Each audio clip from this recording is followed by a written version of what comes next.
Captain Jake Morrison stood on the bridge of the Stellar Dawn, watching the stars drift by through the main view screen. His ship was 3 days into a routine patrol mission along the outer edges of human space. Nothing exciting had happened. So far, just the usual checks of mining stations and communication relays. Jake was a tall man with brown hair and green eyes. At 32 years old, he had already earned a reputation as one of the best captains in the human fleet. His crew respected him because he always put their safety first, but he was never afraid to do what was right. "Captain, I'm picking up something strange," said Lieutenant Amy Foster from her position at the communications station. Amy was Jake's first officer, a careful woman who never missed important details. "There's a distress signal coming from Sector 7. Jake walked over to look at her screen. "What kind of signal?" "It's weak, sir. Very weak. The pattern doesn't match any human ship I know." Amy frowned as she adjusted her controls. "Actually, it doesn't match any known signal in our database." "Unknown signal?" Jake rubbed his chin, thinking how far away. "About 2 hours at full speed. The signal is getting weaker every minute." Amy looked up at him with worried eyes. "Sir, it might be a trap. Pirates sometimes use fake distress calls to lure ships into ambushes." Jake nodded. Amy was right to be careful. Space could be dangerous, especially this far from Earth. But something about the signal bothered him. It felt real, desperate. "Bring up the long-range sensors," he ordered. "Let's see what we can find." The main screen changed to show a fuzzy image of empty space. Chief Engineer Pete Collins, a stocky man with graying hair, looked up from his station. "Sensors are having trouble, Captain. There's too much interference from that asteroid field." "Wait," said Security Chief Lisa Park, a sharp-eyed woman who never missed anything suspicious. "I'm getting something. It's definitely a ship out there, but it's not moving." Jake stared at the screen. Every instinct told him this could be trouble. But what if someone really needed help? What if people were dying while he stood here being careful? "Set course for the signal," he decided. "But keep our weapons ready and shields up." Amy looked unhappy. "Sir? This could be very dangerous. We don't know what we're flying into." "I know," Jake said quietly. "But if someone needs help and we ignore them, I won't be able to live with myself." The Stellar Dawn changed direction and picked up speed. Jake's crew worked efficiently, preparing for whatever they might find. Dr. Helen Wright, the ship's doctor, made sure the medical bay was ready for emergencies. The Marines, led by Sergeant Ryan Tucker, checked their weapons and armor. 2 hours. Later, they found the ship. "My God," whispered Navigator Tom Bradley. Staring at the view screen, the alien vessel was unlike anything Jake had ever seen. It was long and graceful, with smooth curves that looked almost like art, but it was badly damaged. Huge holes had been torn in its hull, and pieces of debris floated around it like a metal cloud. "Life signs?" Jake asked. Dr. Wright studied her. "Medical sensors. Very faint. I'm reading 1, maybe 2 life forms, but the readings are strange. Definitely not human." Jake felt his heart race. First contact with an alien species was supposed to happen under careful, controlled conditions.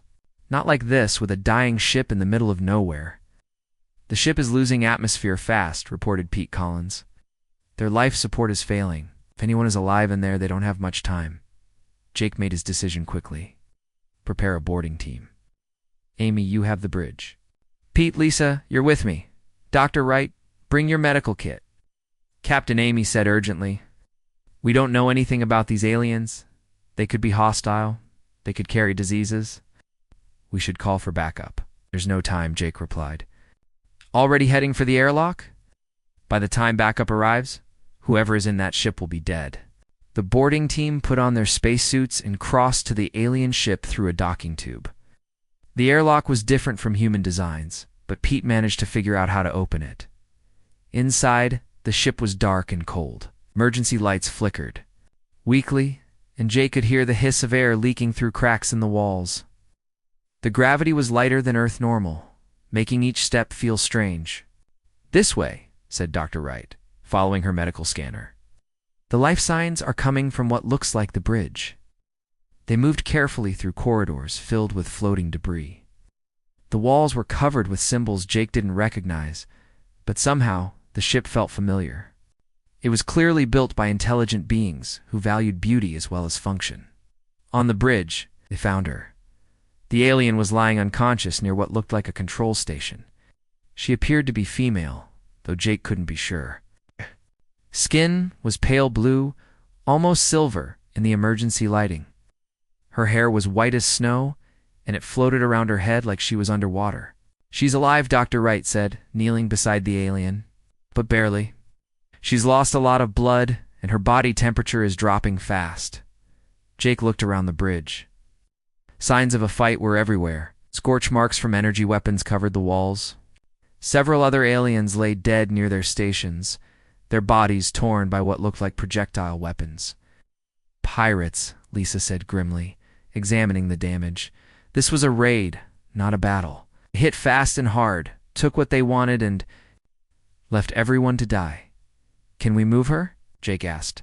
"Dr. Wright?" "We have to. She'll die if we leave her here." The doctor carefully lifted the alien woman. She was surprisingly light, and Jake noticed she was wearing some kind of uniform with symbols that might have indicated rank. As they carried her back to the Stellar Dawn, Jake couldn't stop looking at her face. Even unconscious and injured, she was beautiful in a way that made his chest feel tight. Her features were delicate but strong, and there was something about her that seemed familiar. Like he had been waiting his whole life to meet her back in. The medical bay Dr. Wright worked quickly to stabilize the alien's condition. Her biology was different from humans, but not so different that human medical techniques couldn't help. "Her blood is copper-based instead of iron," the doctor explained as she worked. "That's why her skin is blue. But her organs are arranged much like ours. I think she'll live." Jake stood beside the medical bed, watching the alien woman's chest rise and fall. "Any idea what species she is?"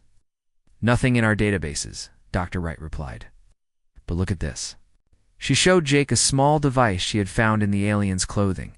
"It looks like some kind of translator. If I can interface it with our computers, we might be able to talk to her when she wakes up." "Do it," Jake ordered. Then he turned to Lisa. "What did you find on her ship?"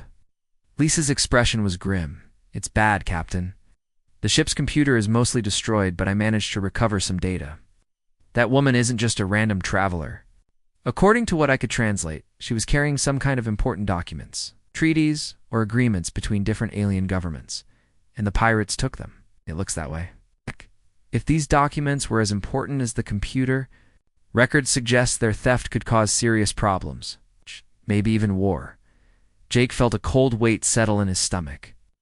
They had rescued one alien woman, but they might have stumbled into something much bigger and more dangerous than a simple pirate attack. On the medical bed, the alien woman stirred slightly, making a soft sound. Jake moved closer, and for just a moment, her eyes opened. They were violet, like deep purple flowers, and they looked directly at him. Then she was unconscious again, but Jake couldn't forget those eyes. Something had passed between them in that brief moment, something he didn't understand but couldn't ignore. "Pete," he said quietly to his engineer. "How long until that pirate ship is too far away to track?" Pete checked his instruments. "Maybe 6 hours, sir?" "Why?" Jake looked down at the sleeping alien woman, then at the concerned faces of his crew. He knew what Amy would say. He knew what regulations demanded, but he also knew what was right, because we're going after them. The alien woman woke up 6 hours later. Jake was sitting beside her bed in the medical bay when her violet eyes slowly opened. She looked around with confusion, then fear until she saw Jake's face. "Easy," Jake said softly, holding up his hands. To show he meant no harm, "You're safe. My name is Jake Morrison. We found your ship and brought you aboard ours." Dr. Wright had managed to connect the alien's translator device to their computer systems. The small machine beeped softly, then began speaking in Jake's language. "You are human," the alien woman said, her voice weak but clear through the translator. "I have heard stories of your people. You are warriors." Sometimes Jake admitted, "Right now we're trying to help you." "What's your name?" "I am Zara of the Kitherian people." She tried to sit up, wincing in pain. "My ship, the crew." "I'm sorry," Jake said gently. "You were the only survivor." pirates attacked your vessel. Zara's face crumpled with grief. Closed her eyes and was quiet for a long moment. When she opened them again, there was steel in her gaze. "The documents," she said urgently. "Did they take the documents?" "We think so. Our security chief found evidence that you were carrying some kind of treaties." "Peace treaties," Zara said, struggling to sit up despite Dr. Wright's protests. "What?" "Between my people and the Draconic Empire. Without those documents, the war will continue. Billions will die." Jake felt the weight of responsibility settle on his shoulders. "We're tracking the pirates now. We're going to get those documents back." Zara stared at him in amazement. "You would do this? For people you do not know?" "It's the right thing to do," Jake said simply. Over the next day, as the stellar dawn pursued the pirate vessel through space, Zara began to recover. She insisted on helping despite her injuries. Jake found himself impressed by her determination and intelligence. She worked with communications Officer Laura Bell to decode more data from her ship's computer. Laura was a patient woman who helped Zara understand human technology while learning about Catherian systems in return. "Your people are fascinating," Zara told Jake as they stood together on the bridge watching the stars. "I was taught that humans were brutal conquerors, but you risk everything to help strangers." "We're not perfect," Jake replied, "but most of us try to do what's right." Navigator Tom Bradley looked up from his station. "Captain, I've got the pirates on long-range sensors. They're heading for the Broken Rings asteroid field." Jake frowned. The Broken Rings were dangerous, full of spinning rocks and electrical storms that could tear a ship apart. "They're trying to lose us in the asteroids." "It's working," reported Pete Collins from his engineering station. "Those rocks are playing hell with our sensors. I can barely track them." "Let me go in after them," Jake decided. Amy Foster, his first officer, looked worried. "Sir, the Stellar Dawn isn't designed for asteroid navigation. One wrong move, and we'll be smashed to pieces." "The pirates made it through," Jake pointed out. "If they can do it, so can we." Zara watched the discussion. With growing amazement, "You would risk your ship and crew for documents that belong to alien governments?" "You would risk our ship and crew to prevent a war," Jake corrected her. The Stellar Dawn entered the asteroid field carefully. Jake took manual control of the ship, his hands steady on the helm as he guided them between spinning rocks the size of mountains. His crew worked together perfectly, each person doing their part to keep the ship safe. Zara stood beside Jake, watching him work. She had never seen anything like his concentration and skill. Her people were peaceful by nature, but she was beginning to understand why humans had such a reputation as warriors. It wasn't just their willingness to fight, but their refusal to give up when something important was at stake. "There," said Security Chief Lisa Park, pointing at her sensor display. "I've got them. 2 ships, hiding behind that large asteroid." Jake studied the tactical display. The pirates had 2 vessels, both larger than the Stellar Dawn and more heavily. Armed in a straight fight, Jake's ship would be outgunned. "They're moving," reported Tom Bradley. "Looks like they spotted us." The pirate ships came around the asteroid, weapons charging. Jake pushed the Stellar Dawn into a sharp turn, using a spinning rock as cover from their energy blasts. "Return fire," Jake ordered.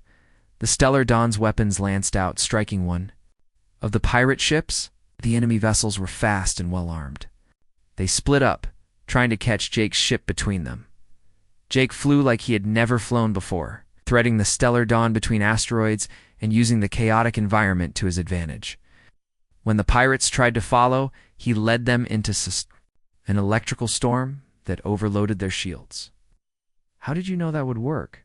Zara asked, holding onto a support rail as the ship shook from turbulence. "Lucky guess," Jake said, with a grin that made Zara's heart skip a beat. The battle continued for an hour. With Jake using every trick he knew to keep his ship alive, his crew worked together like a perfect machine, anticipating his orders and supporting each other without question. Finally, Jake saw his chance. One of the pirate ships had taken heavy damage and was struggling to maneuver. The other was trying to protect it, but that left them both vulnerable. "All power to weapons," Jake ordered. One concentrated burst. The Stellar Dawn's energy cannons fired together, striking the damaged pirate ship and crippling its engines. The vessel began to drift helplessly among the asteroids. The second pirate ship tried to flee, but Jake was ready for that. He had been herding them toward a cluster of particularly dense asteroids, and now the enemy vessel was trapped. "This is Captain Morrison of the human ship Stellar Dawn," Jake broadcast on all frequencies. "Surrender now, and prepare to be boarded." The pirates' response was to fire everything they had at Jake's ship. But the Stellar Dawn was ready. Jake's superior piloting kept them safe, while his weapons methodically disabled the enemy vessel. When both pirate ships were helpless, Jake prepared a boarding party. Sergeant Ryan Tucker led a team of Marines, while Jake insisted on going himself despite Amy's protests. "The documents might be destroyed if we don't find them quickly," Jake explained. "I'm not taking any chances." Zara surprised everyone by insisting on coming too. "I know what the treaties look like. You need me to verify they're genuine."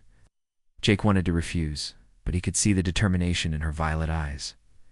She was still injured, but she was also the only one who could confirm they had found the right documents. The boarding party crossed to the main pirate vessel through docking tubes.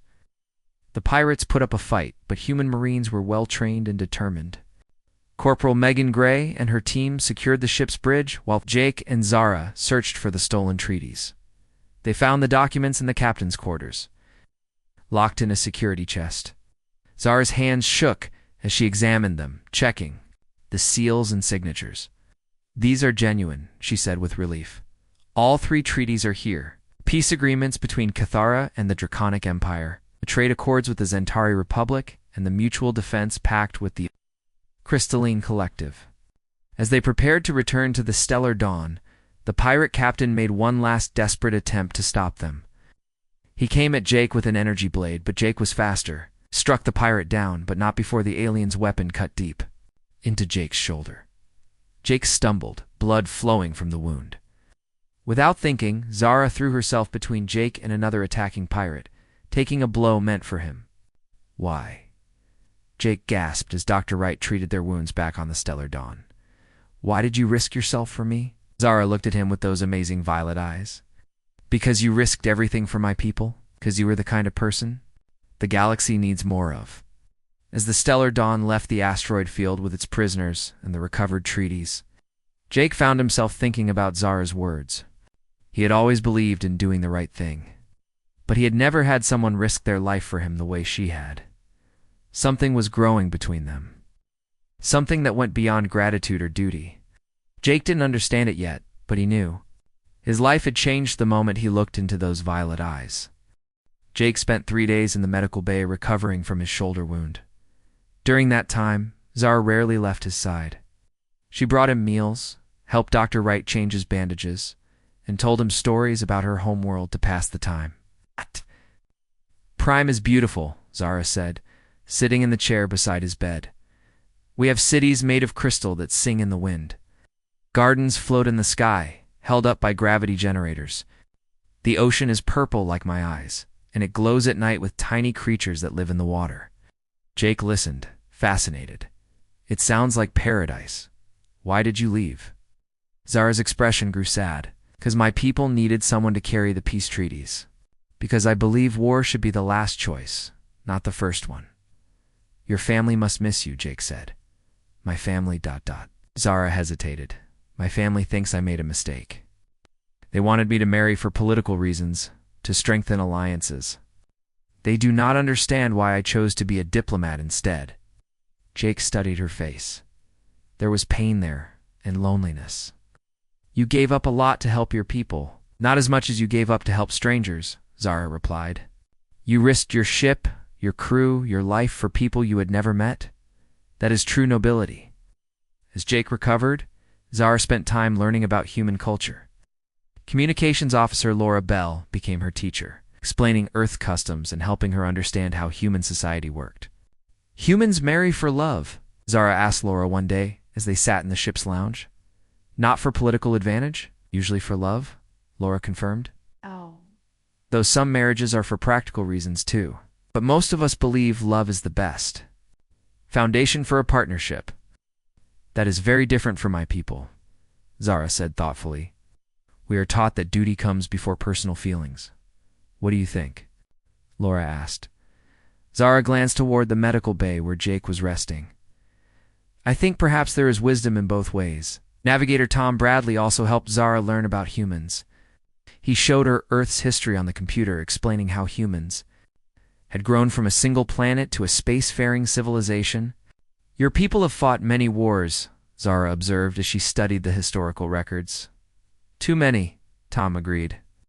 But we learned from our mistakes. That's why we try to choose peace when we can. Like Captain Morrison chose to help me instead of following safe procedures, Zara said. Exactly like that, Tom smiled. Jake has always been the kind of person who does what's right, even when it's dangerous. When Jake was well enough to return to duty, he found that word of their encounter with the pirates had spread through subspace communications. The Stellar Dawn received messages from several alien governments, some grateful for the recovery of the treaties, others suspicious of human involvement in alien affairs. The Draconic Empire wants to meet with us, Amy Foster reported from her station. They're sending a delegation to Neutral Station Omega. What about the Catharians? Jake asked. They're sending representatives too, Amy said, including someone called Prince Vex. The message says he's coming to retrieve Zara. Jake felt a strange tightness in his chest at those words. Glanced at Zara, who was working at a computer terminal nearby. She had become part of his crew, part of his life. The thought of her leaving made him feel empty. That evening, Jake found Zara in the ship's observation lounge, looking out at the stars through the large windows. She seemed sad, and Jake sat down beside her. Thinking about home? He asked. Thinking. About family, Zara replied. Prince Vex is my uncle. He raised me after my parents died. He's a good man, but he believes strongly in tradition and duty. He wants you to come home. He wants me to fulfill my obligations, Zara said softly. There is a man on Cathara Prime, Lord Dex of the Northern Crystals. Our families arranged our marriage when we were children. The union would strengthen ties between our regions. Jake felt his heart sink. Do you love him? I've never met him, Zara said. Love was not part of the arrangement. They sat in comfortable silence for a while, watching the stars drift past. Finally, Jake spoke. What do you want, Zara? Not what your family wants? Not what's best for politics? What do you want? Zara turned to look at him. Her violet eyes bright in the starlight. I want to choose my own path. I want to be with people who understand me, who share my values. I want ... What? Jake asked gently. I want to stay here, she whispered. With you? With this crew? Yeah. You have shown me what it means to live with honor and kindness. You risk everything for others, but you also laugh and tell jokes and care about your friends. You are everything I thought a person could be. Jake felt his breath catch. Zara ... I know it is impossible, she said quickly. I am alien. You are human. I have duties to my people. You have duties to yours. But these past days have been the happiest of my life. Jake reached out and took her hand. Her skin was warm, despite its blue color, and her fingers fit perfectly with his. They don't have to be impossible, he said quietly. Before either of them could say more, the ship's communication system activated. Captain Morrison, to the bridge, came Amy's voice. We have incoming ships. Jake and Zara hurried to the bridge where they found the crew watching the main screen with concern. 3 large vessels were approaching the Stellar Dawn, their designs unfamiliar, but clearly advanced. Unknown ships. This is Captain Morrison of the human vessel Stellar Dawn. Jake broadcast. Please identify yourselves. Human ship. This is Commander Vex of the Hegemony Fleet, came the reply. The voice was harsh and mechanical through the translator. You are carrying stolen property. Surrender the Catharian female and the documents she carries. Jake felt his blood run cold. The Hegemony was a group of aggressive alien species that controlled several sectors of space through force and intimidation. Those documents were legally recovered from pirates, Jake replied firmly. The Catharian woman is under our protection. Have 10 minutes to comply, Commander Vex said. Fuse, and we will take them by force. The channel closed, leaving the bridge in tense silence. The 3 Hegemony ships were massive, each one twice the size of the Stellar Dawn. In a fight, Jake's ship wouldn't stand a chance. Recommendations? Jake asked his crew. You could try to run, suggested Pete Collins, but their ships are faster than ours. We could try to hide in that nebula, offered Tom Bradley. They'd probably find us eventually. Security Chief Lisa Park shook her head. We're outgunned and outnumbered. But we can't just hand Zara over to them. Jake looked at Zara, who stood straight and proud despite the danger. What would the hegemony want with you? My people have resources they desire, Zara explained. Crystal technology, rare minerals. If they capture me, they could use me as leverage against the Catharian government. That's not going to happen, Jake said firmly.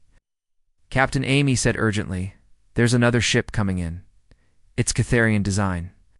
The new ship was smaller than the hegemony vessels, but elegant and fast. Took position between the stellar dawn and the threatening fleet. Human ship, this is Prince Vex of Cathera, came a new voice, calm and authoritative. We thank you for protecting our citizen. Please prepare to transfer her to our custody. Jake looked at Zara, who seemed torn between relief and sorrow. Uncle had come to rescue her, but that meant she would have to leave. Prince Vex, Zara said, taking the communication controls. I am grateful for your arrival, but I wish to remain with the humans who saved my life. Niece, you have duties to fulfill. Come aboard my ship immediately. The hegemony commanders. Voice cut through the channel. Catharian vessel, you have no authority here. The female belongs to us. She belongs to no one but herself, Jake said, his voice carrying the steel that had made him famous among his crew. You are outnumbered, human, Commander Vex replied. Stand down. Jake looked around his bridge at the faces of his crew. They were scared, but they were also determined. They'd all grown to care about Zara, and they trusted their captain. To find a way out of this situation... No, Jake said simply. The hegemony ships began to move forward, weapons charging. Prince Vex's ship moved to intercept them. But it was only one vessel against three. Just then, Corporal Megan Gray looked up from her sensor station with excitement. Captain, I'm reading multiple ships coming out of hyperspace. It's a whole fleet. On the main screen, Jake watched as ship after ship appeared in flashes of light. Human vessels, Catharian cruisers, and ships from half a dozen other species. They formed a protective formation around the stellar dawn. This is Admiral Kate Murphy of the Earth's Defense Force, came a strong female voice. Hegemony vessels, you are in violation of galactic law. Withdraw immediately or face the consequences. Commander Vex's voice was filled with rage. This matter is not finished, humans. The hegemony ships turned and fled, disappearing into hyperspace. The crisis was over, but Jake knew it was only the beginning. The galaxy was watching them now, and the choices they made next would affect the future of both human and alien relations. As the fleet began to disperse, Jake realized that his quiet patrol mission had become something much larger. And at the center of it all was Zara, the alien woman who had changed everything simply by looking at him with those violet eyes. 3 days later, stellar dawn arrived at Neutral Station Omega. The massive space station floated in empty space between 3 star systems, serving as a meeting place for different alien governments. Ships from dozens of species crowded. Around the station's docking bays, Jake stood on the bridge watching the activity with mixed feelings. They had successfully delivered the peace treaties, preventing a war that could have killed billions. But their arrival also meant that Zara would soon have to face her family and her obligations. Docking Bay 12 has been assigned to us, reported Tom Bradley from his navigation station. The ceremony is scheduled for tomorrow evening. Jake nodded. The peace signing would be a major event, with diplomats and reporters from across the galaxy attending. It should have been a moment of triumph, but Jake felt only worry about what would happen to Zara afterward, as the stellar dawn docked with the station. Jake watched Zara prepare to leave. She had changed from the simple clothes she wore on the ship into an elegant dress that marked her as Catharian nobility. The transformation reminded Jake of how different their worlds truly were. Look beautiful, he told her, as they walked toward the airlock. I look like what I was born to be, Zara replied sadly, not what I chose to become. The station was buzzing with activity when they arrived. Aliens of every description filled the corridors, from the tall, graceful Zentari to the crystalline beings of the collective. Jake had never seen so many different species in one place. Prince Vex was waiting for them in the diplomatic quarter. He was tall like Zara, with silver hair and the same violet eyes, but his face was stern and formal. Several Catharian guards stood behind him, wearing ceremonial armor that sparkled like jewels. Uncle Zara said, bowing respectfully. "Niece," Prince Vex replied, his voice warm but controlled. "You have done well. The treaties you carried will save countless lives." He turned to Jake. "Captain Morrison, my people owe you a debt of gratitude. Your actions were brave and honorable." "I did what anyone would have done," Jake said simply. Prince Vex studied Jake with sharp eyes. "No, Captain. Most would have followed regulations and called for backup. You chose to act when action was needed. That takes courage." "What happens now?" Jake asked. "Now we prepare for the ceremony," Prince Vex said, "and afterward Zara returns home to fulfill her duties." He looked at his niece with gentle but firm eyes. "Lord Dex is eager to meet you, child. The wedding preparations have already begun." Zara's face went pale, but she nodded obediently. "Of course, uncle." Jake felt anger rise in his chest. What if she doesn't want to marry him? Prince Vex raised an eyebrow. Want? Captain Morrison, royal marriages are not about want. They are about duty, about strengthening our people through alliance. Personal desires are secondary to the greater good. On Earth, we believe people should choose their own partners, Jake said firmly. Earth customs are not Catharian customs, Prince Vex replied. Zara knows her obligations. That evening, Jake found himself in the station's observation deck. Looking out at the stars and thinking about everything that had happened, the diplomatic reception was going on in the main hall, but he had needed some time alone. "You seem troubled, my friend," came a voice behind him. Jake turned to see Dr. Wright approaching with 2 cups of coffee. She handed him one and sat down beside him.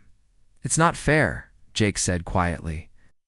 "Zara saved her people by carrying those treaties. She risked her life for peace. Now they want to force her into a marriage she doesn't want." "Life is rarely fair," Dr. Wright said gently. "But sometimes good people find ways to make it better." "What do you mean?" Dr. Wright smiled. "I've been reading about Catharian law and customs. It's quite fascinating. Did you know that a member of the royal family can choose their own spouse? If that person has proven themselves a true champion of the people?" Jake looked at her with surprise. "What does that mean exactly? Someone who has shown extraordinary courage and honor in service to others? Someone who has risked everything to protect the innocent and defend peace?" Dr. Wright's smile grew wider. "Someone like a human captain who chased pirates through an asteroid field to recover stolen peace treaties." Jake felt his heart start to race. "Are you saying that if Zara chose to invoke that law, and if she chose the right champion, even Prince Vex would have to respect her decision?" Before Jake could respond, alarms began sounding throughout the station. Emergency lights flashed red, and the voice of the station commander echoed through the corridors.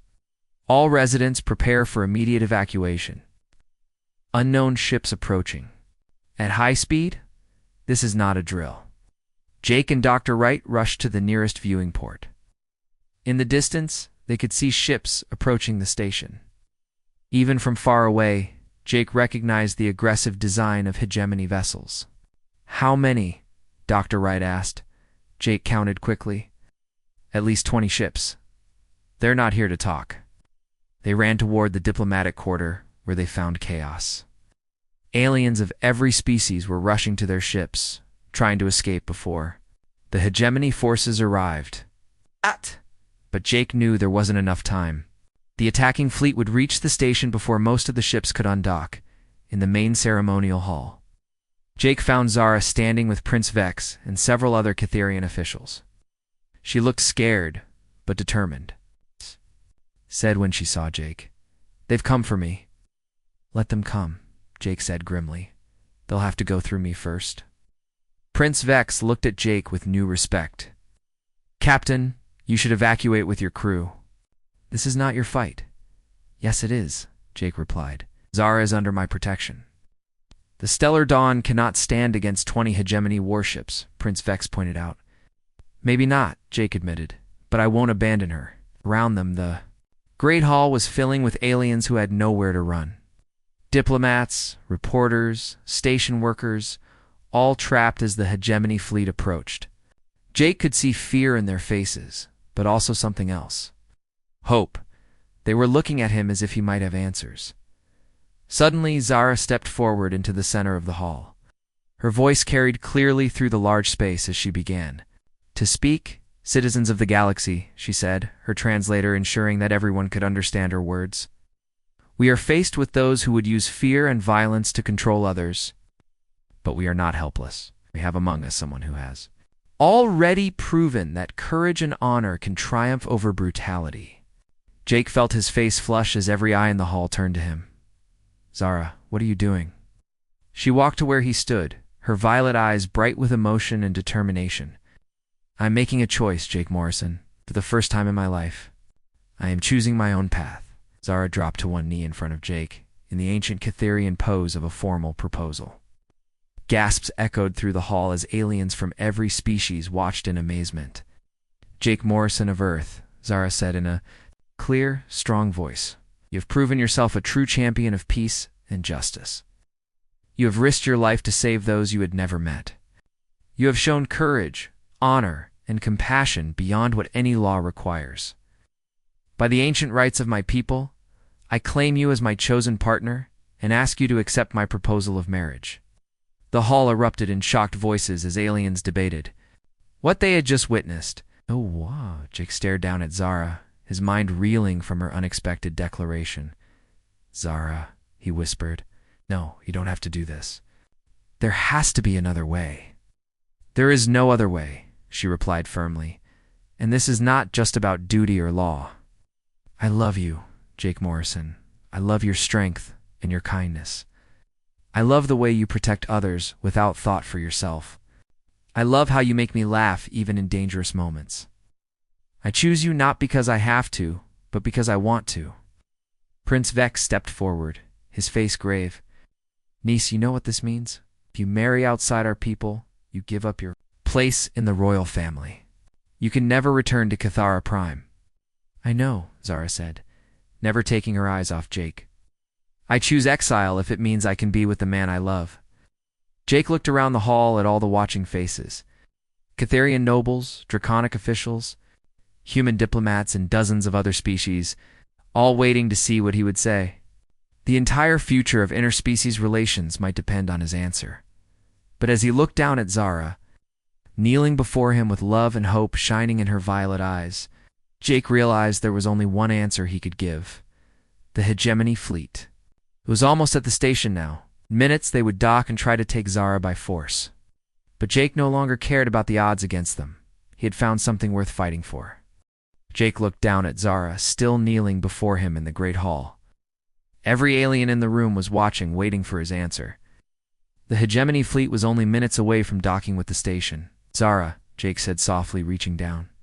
"To help her stand? Are you sure about this? You'd give up everything for me?" "I would give up nothing that matters," she replied, taking his hands in hers. "My family's approval, my royal title, my place on Cathara Prime, these are just things. You have shown me what really matters: love, honor, choosing to do what is right even when it is dangerous." Jake felt his heart pounding. He had never expected this moment, never imagined that an alien princess would propose to him in front of half the galaxy's governments. But as he looked into Zara's violet eyes, he knew his answer. "Yes," he said clearly, his voice carrying through the hall. "Yes, I accept your proposal. I choose you too, Zara." The hall erupted in excited voices as aliens from dozens of species discussed what they had just witnessed. Some seemed shocked, others fascinated, but Jake only had eyes for Zara's brilliant smile. Prince Vex stepped forward, his expression serious but not unkind. "By the ancient laws of our people, I recognize this union," he announced formally. "Zara of Cathara has chosen her champion, and he has accepted her proposal. They are now betrothed according to our customs." Before anyone could respond, the station shook violently. The hegemony ships had arrived and were forcing their way through the docking bays. All civilians to the evacuation ships, announced the station commander. Hegemony forces are boarding the station. Jake squeezed Zara's hand. We need to get. You somewhere safe? No, Zara said firmly. I will not hide while others fight for my freedom. She is right, said Prince Vex, surprising everyone. If we run now, the hegemony will never stop hunting her. We must make a stand. Jake nodded. His military training taking over? The ceremonial hall is defensible. If we can hold them here until help arrives, ... Help from where? Asked Dr. Wright, who had stayed close during the proposal. Most of the ships are civilian vessels. From everywhere, said a new voice. Jake turned to see Admiral Kate Murphy, striding into the hall, followed by a mixed group of human marines and Catherian guards. Behind them came warriors from the Zentari Republic and armored soldiers from the Crystalline Collective. Admiral Jake said with relief, How did you get here so fast? We've been monitoring hegemony movements for weeks, Admiral Murphy explained. When we detected their fleet heading for the station, we assembled a response force. Every government with representatives here contributed ships and soldiers. Why would they do that? Zara asked. Admiral Murphy smiled. Because what happened here today changes everything. A human and a Catherian choosing each other freely, standing together against aggression. It gives hope to everyone who believes in peace over conquest. The station shook again as explosions echoed through the corridors. The hegemony forces were fighting their way toward the ceremonial hall.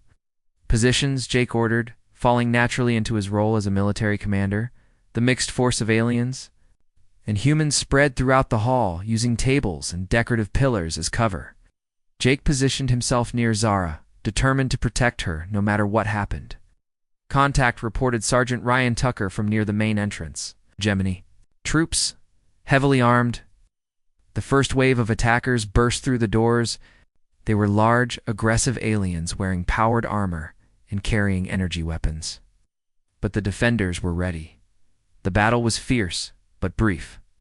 The hegemony soldiers were well equipped, but they faced a united force of different species working together. Human tactics combined with Catherian energy shields and Zentari speed created a defense they couldn't break through. Fallback came the order from the hegemony commander. Regroup for another assault. During the brief pause, Jake found himself standing with Zara in the center of the hall. Surrounded by aliens from half a dozen worlds who had chosen to fight for their right to be together. Look around, Zara said softly. Humans, Catherians, Zentari, crystalline beings, all fighting side by side. This is what the galaxy could be like. Jake nodded, understanding what she meant. Their personal choice had become something larger, a symbol of cooperation between different peoples. Second wave incoming, called Security Chief Lisa Park from her position near a side entrance. This time, the hegemony forces tried a coordinated attack from multiple directions. But the defenders had learned to work together, each species contributing their unique strengths. The attack was repelled, though. Several defenders were wounded. After the second failed assault, the hegemony commander himself appeared at the main entrance. He was a massive alien with thick armor and glowing red eyes. Surrender the Catherian female, he demanded, and we will allow the rest of you to live. Counter-offer? Jake called back. Leave now, and we won't report this unprovoked attack.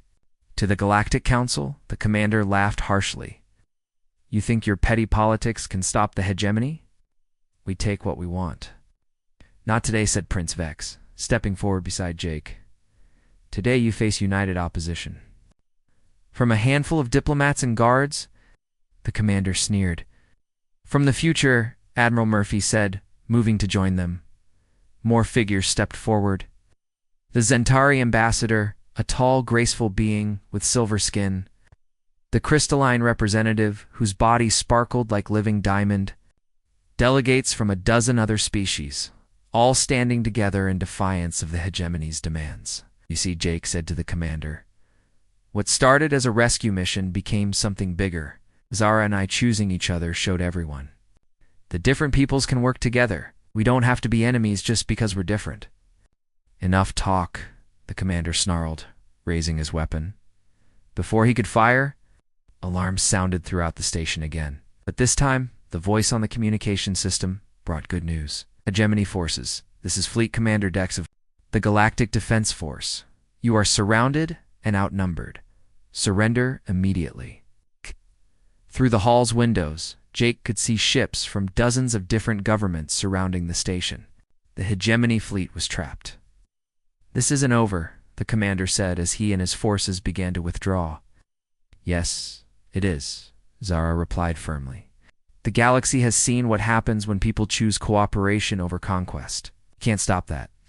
With weapons, as the hegemony forces retreated and docked with their ships, Jake found himself alone with Zara for the first time since her proposal. They stood together in the damaged ceremonial hall, surrounded by the evidence of their victory. So, Jake said with a smile, we're engaged. We are, Zara agreed, moving into his arms. Are you having second thoughts? Never, Jake said, holding her close. Though I should warn you, marrying a human ship captain means a lot of travel and adventure. Entering an exiled Catharian princess means dealing with complicated politics and family drama. Zara replied with a laugh. Sounds perfect, Jake said, and kissed her. Over the following days, as the peace treaties were finally signed and the various delegations prepared to return home, Jake and Zara planned their future together. They would serve as ambassadors of sorts, representing the possibility of unity between different species. The Stellar Dawn would become their home. With a mixed crew of humans and aliens working together to explore new worlds and help resolve conflicts peacefully, Prince Vex, despite his earlier concerns, gave them his blessing and promised that Zara would always have a place with her people if she chose to return. On their wedding day, held aboard the Stellar Dawn with representatives from dozens of worlds. In attendance, Jake looked at his bride and marveled at how much his life had changed. What began as a routine patrol mission had become the adventure of a lifetime. As they exchanged vows according to both human and Catharian traditions, Jake realized that sometimes the greatest victories came not from winning battles, but from choosing to build something new together. To the future, Zara whispered, as they shared their first kiss as husband and wife. To the future, Jake agreed, looking out at the stars that would be their new home. Around them, aliens and humans cheered together, celebrating not just a wedding, but the beginning of a new era of cooperation and understanding. The galaxy was full of possibilities, and Jake and Zara would explore them all, side by side.